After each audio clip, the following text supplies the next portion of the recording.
Perseteruan antara Dodi Sudrajat dan Haji Faisal sepertinya tidak akan reda dalam waktu dekat ini. Dodi menuding besannya itu telah mempersulit akses untuk dirinya bisa bertemu dengan cucunya, Galaskai Andriansyah. Karena hal itulah ayah Vanessa Angel itu begitu kecewa dengan sikap Haji Faisal.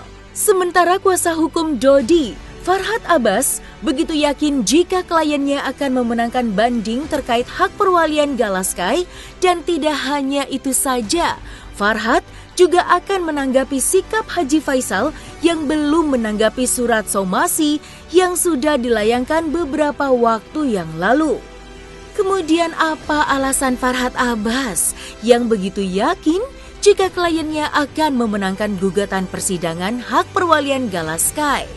Siapa pula tanggapan Farhad mengenai kliennya yang sampai kini belum bisa menemui Galaskai Andriansyah?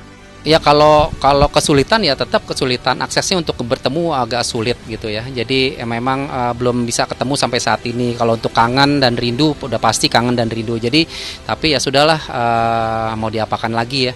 Karena memang sudah tidak diberikan satu izin dan aksesnya juga sudah dipersulit, ya sudahlah, biarkanlah masyarakat nanti yang akan menilainya. Kita doa aja yang terbaik buat Gala, semoga diberikan kesehatan ya, semoga diberikan ya anak ini yang penting sehat lah, itu yang penting. Ya sesuai dengan masa pertumbuhannya dia ya pasti ya, pasti semakin aktif, semakin pinter, semakin banyak kebisaan. Jadi memang sesuai dengan umurnya, ya Dedi juga punya anak kan, makin tumbuh dewasa, makin tumbuh besar ya makin banyak kebiasaannya. Bentar lagi mungkin udah mulai sekolah juga ya, TK gitu, atau preschool. Ya. Dibilang kangen, kita semua juga kangen sama Gala ya, semua keluarga juga besar, kangen gitu, nggak kita doang gitu. Tapi ya kalau misalkan mau ketemu ya aku ngikut jadwal Dedi aja deh. Ya itu mah, tadi kan kamu sudah bertanya, kok ibu nggak ada ke pasar kan? Ibu kan biasanya ikut sama saya kemanapun. Kami selalu berdua. Udah lama semenjak anak saya besar-besar, udah mandiri, artinya bukan mandiri artinya sudah bisa makan, minum dan sekolah sendiri ya. Itu kami selalu berdua kemana-mana. Tetapi sekarang demi Gala, omanya saya tinggal di rumah untuk mengawasi. Itu tidak mungkin saya serahkan kepada mbaknya. Walaupun mbaknya ini bisa menjaga, walaupun mbaknya ini bisa merawat dengan baik, tetapi kurang tepat juga ya kalau seluruhnya kita serahkan kepada dia. Jadi saya tinggalkan omanya di rumah agar bisa mengawasi, sekalipun hanya mengawasi penjagaan, secara bersama aja di rumah. Secara bersama aja di rumah. Secara bersama. Omanya ya hanya saya bilang tadi kan mengawasi. Kadang-kadang hanya mengawasi mbak. Oh ya belum, saya bingung juga itu. Memang tidak ada itikat baik daripada Pak Faisal untuk bertemu. Saya akan yakin nanti Dodi akan menang di pengadilan, di banding. Silakan aja. Saya tinggal tunggu dilaporkan, langsung kita dilaporkan tentang eksploitasi anak. Ya belum pernah dibalas, tapi santai aja kan. Berarti kan syarat untuk membuat laporan pidana itu ada. Hanya kita belum melaporkan saja. Karena saya lihat Pak Faisal diam-diam aja ya, dia diam-diam aja. Kan biasa serangan balik yang saya lakukan. Berarti dia diam-diam dia berarti udah mulai tahu menghadapi Farhad. Nggak usah dengan brutal, tapi dengan diam-diam saja kan. Farhad Abbas tidak hanya menanggapi permasalahan gugatan perwakilan Galaskai Andriansyah saja, melainkan juga menyinggung kakak Marissa Icha.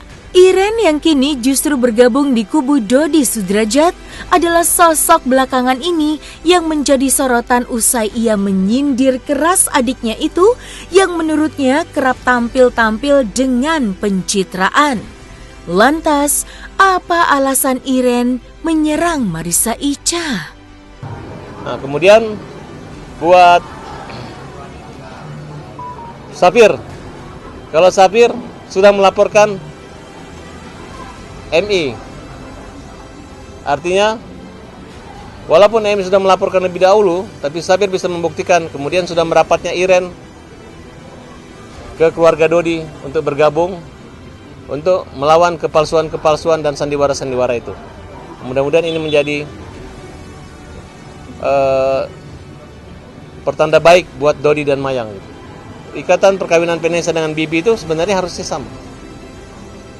Jadi saya tidak melihat adanya kebaikan-kebaikan kedewasaan. Karena semua orang dia mau masukin penjara juga kan. Di belakang aku lagi capek-capek jadi pahlawannya dia gitu, dia di belakang aku ngomongin aku gitu. Terus dia nggak ngaku, orangnya capture terus kirim ke aku. Jadi di sini tuh permasalahannya bukan karena aku nggak diajak ke makan ke tempatnya siapa Puji gitu kan. Padahal di situ kan juga ada mama, ada papa.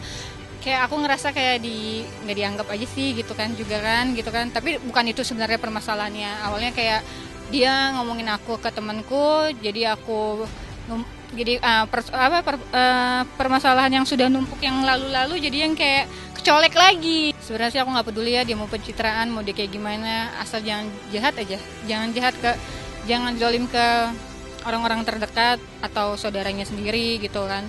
Di sini aku sebenarnya sebelum kejadian ini hubunganku baik-baik banget sama Abang Safir ini kan. Bahkan jadi teman curhat yang ada curhatan yang masalah minyak dan beras.